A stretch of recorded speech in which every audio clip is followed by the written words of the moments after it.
Hello, my name is Dick. I'm the world's laziest gardener. Welcome to another segment. This segment is being filmed on May 23rd, and on May the 18th, which was last Friday, I actually took the first ripe tomato off of my tomato plants. I want to bring you an update today because there's several things that I'm doing that are a little different than last year. So let's walk over to the garden and see what's going on. Okay, here we are. We've changed the order of the pots around a little bit. Everything was getting pretty big. So we moved the mums over to the patio, took them off of the gardening section. Here you can see we've got the rosemary. It's growing along nicely, but not much change there.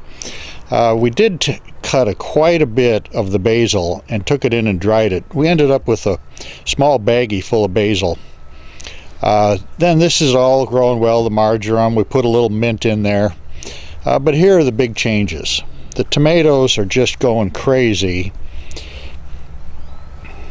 That tomato plant, the reason I'm letting that grow out like that is because that is a cherry tomato, and my wife loves cherry tomatoes, so we're going to give her a lot of cherry tomatoes this year.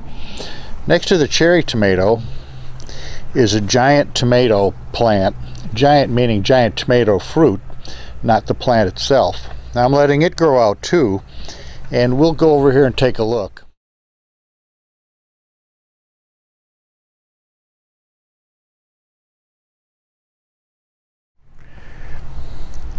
You can see down here I was going to cut this off, but there's a dozen tomatoes on one branch, and you can see that they get pretty big. So we're going to leave that on. I want to eat those tomatoes. Now the tall plants in the cages, I'm cutting those back. I'm not letting them go too far outside the cage, and they're going to give me a lot of tomatoes that way. And here's what's really interesting is when we look down in here, all those tomatoes in there, you got a lot of tomatoes in there. Let me get focused on some. And down in there we've actually got more ripe tomatoes.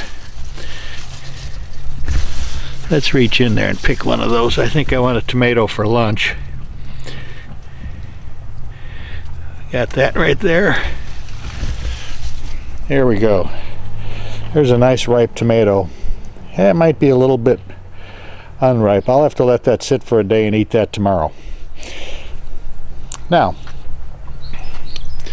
we're getting off of one plant in a very small pot.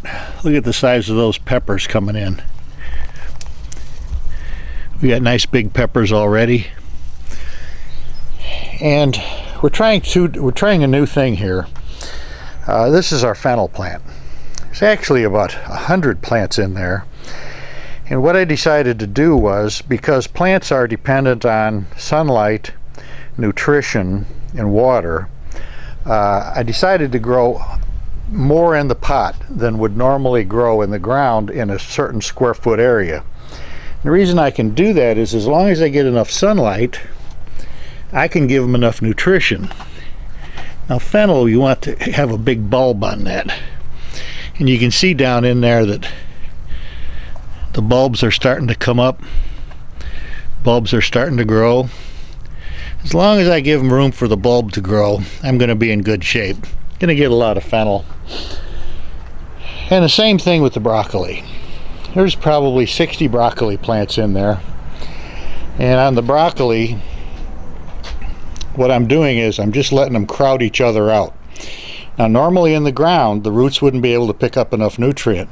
But in the pot, I can saturate the pot with nutrient twice a day, and I can make that produce. We'll do another shot when I start getting the heads on there, because right now it's a little bit early for the heads.